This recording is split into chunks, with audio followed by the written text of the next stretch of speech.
Hi students, this is Mrs. Laybourne and this is section 8.4,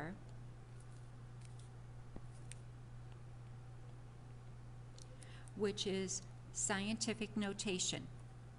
So a number is in scientific notation if it's in the form of C times 10 to the n, where C is a number greater than or equal to 1, but less than 10, and n is an integer. So I'll just say is a member of the integers. And I don't know why my pen is being so messy here.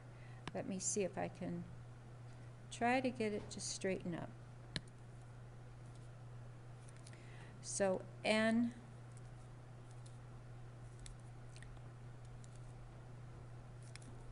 n is a member of the integers. Okay? So in other words, C can only have one digit to the left of the decimal point.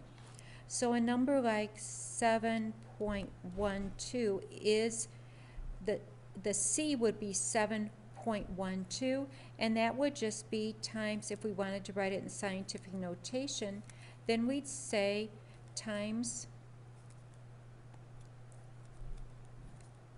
well, this is kind of crazy, times 10 to the 0, because we don't need to move the decimal point at all. Whereas if we have the number 71.2, we need to change it to 7.12, so it only has one decimal place to the left of the decimal point, or one number in that place. And in order to get 7.12 equal to 71 2/10, I'd have to multiply it by 10 to the first, or just 10, in order for the two to be equal. And so now this would be the number 71 2/10 in scientific notation. Well, I had it there, the circle going for a while. Did you see it? Okay, so that's my answer. So now if you look at the problems that they did on the sheet for you, review those for a couple of minutes, and then look down to see how they write a number from scientific notation into standard form. And so, for example, if my number is, I'll do their second example. So this is example 2b. They have 9.131 times 10 to the negative third. And if I want to write that in standard notation, I can put the 9131, and my decimal point was here, and I need to move it back 3. So I need to go 1, 2, 3. I need it to be here. And so I'd have to fill in these other spots with zeros. And so my answer would be as a decimal, and we often write the 0 before the decimal point, so it'd be 0.009131. So then if you look at exercises for examples 1 and 2, if you would press pause, do those 4 examples, and then come back to the video, I will have the answers here. So for 1, the answer should be 7.9 times 10 to the negative 6th, because I would have to move my decimal from where it's located. I'd have to move it to the right and make the number larger, so it becomes 7.9. So to get the numbers equivalent, now my power of 10 needs to be negative. And for number 2,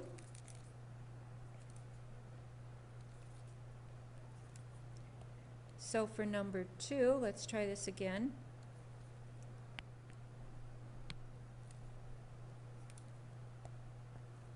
Well, the answer should be 1.356 times 10 to the 6th.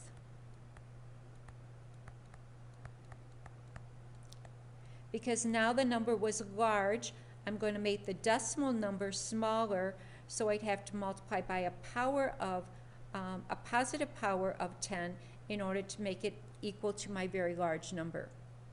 And so that's the reason we usually use scientific notation, to either write numbers that are very small or numbers that are very large. So in standard form for number 3, my answer would be 1012. And for number 4, my answer would be 0 point, and then I would have 4 zeros, and then 37. So I hope those were clear. Now for example 3, they are going to write the numbers in order. I think the easiest way to do this is to actually write them all in scientific notation. So I have 5.2 times 10 to the 7th. For 910,000 in scientific notation, it's 9.1 times 10 to the 6th.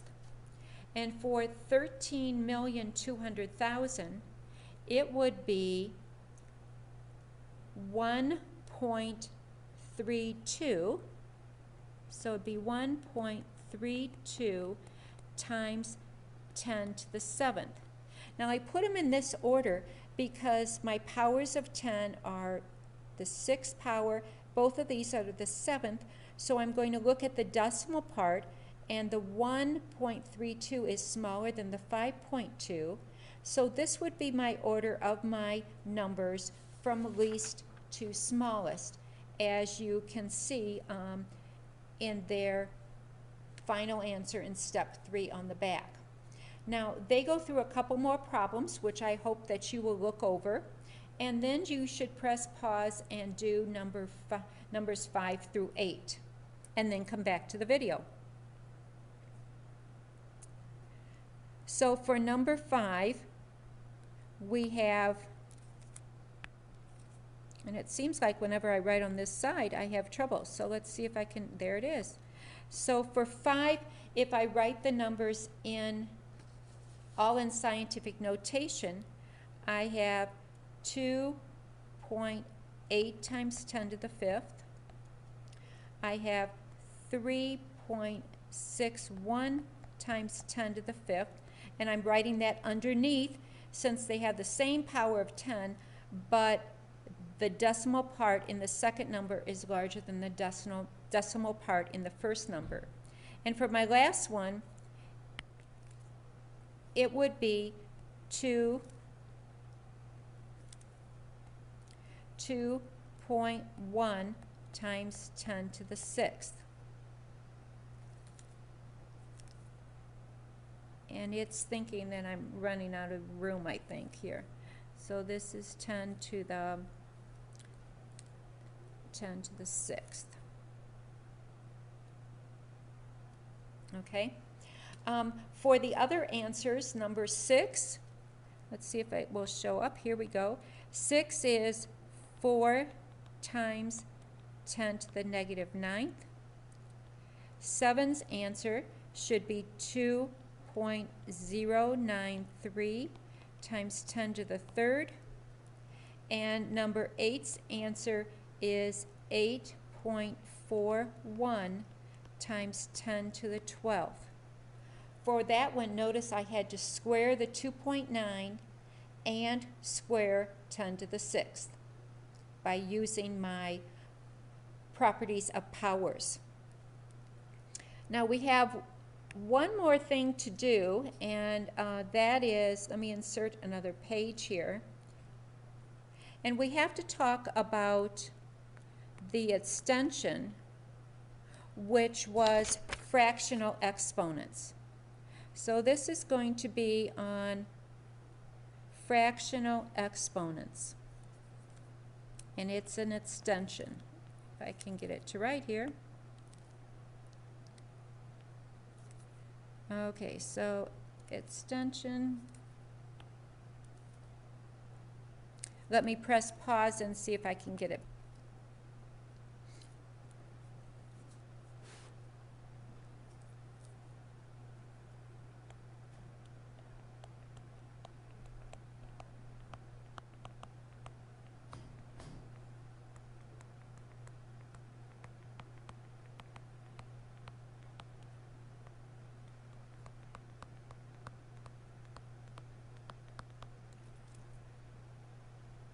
Okay, so I have the label up here. So when you see something like b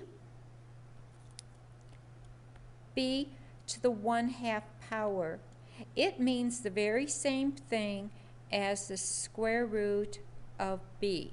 Now when they first used to write that, they would put a 2 in the hook to mean square root.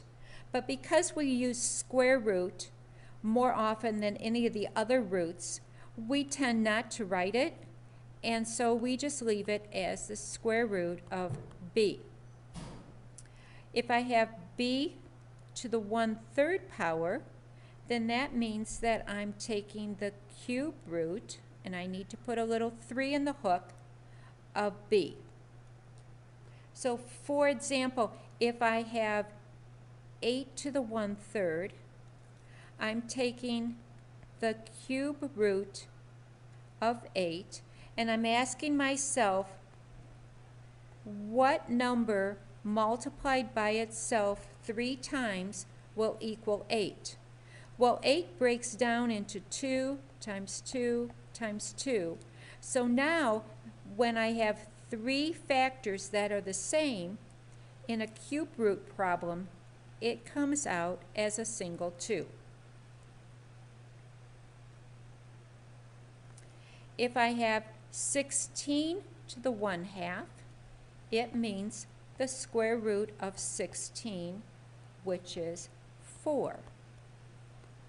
If I have 16 to the 1/4 power, it means the 4th root of 16. In other words, what can I multiply by itself 4 times and get 16? Well, 16 breaks into 2 times 2 times 2 times 2.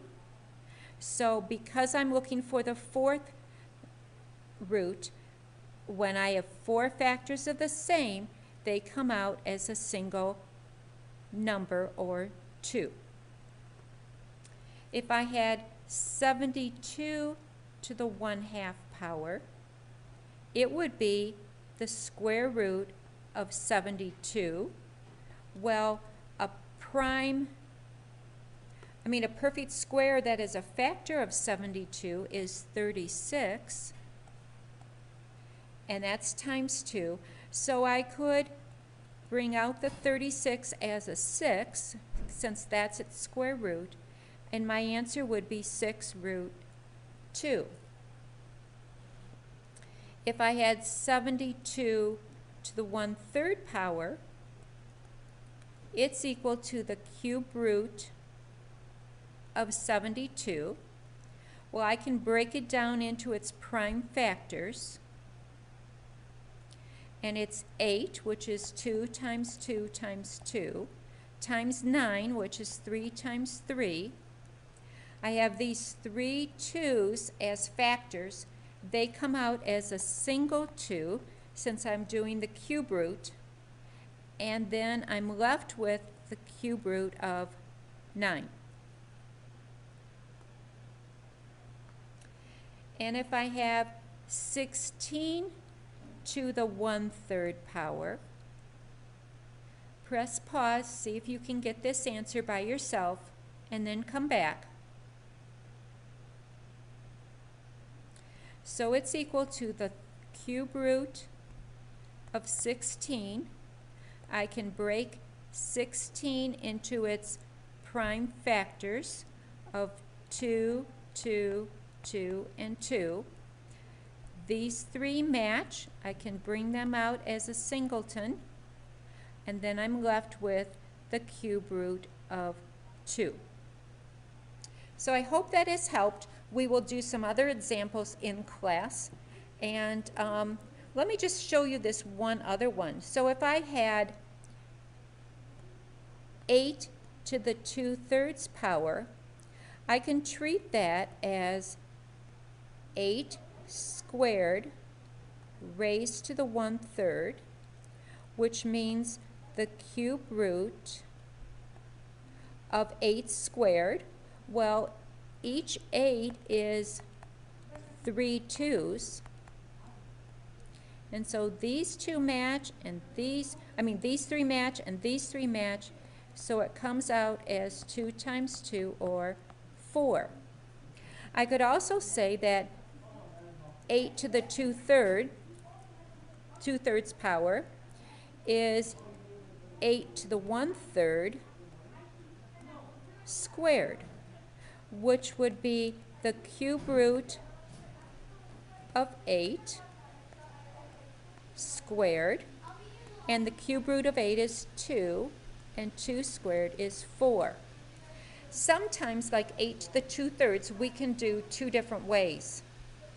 Other times, we cannot.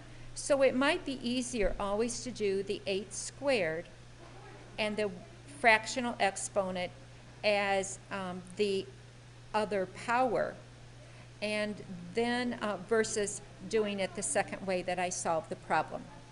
Okay, I will answer questions from these two sections in class, and good luck on your problems. Thank you.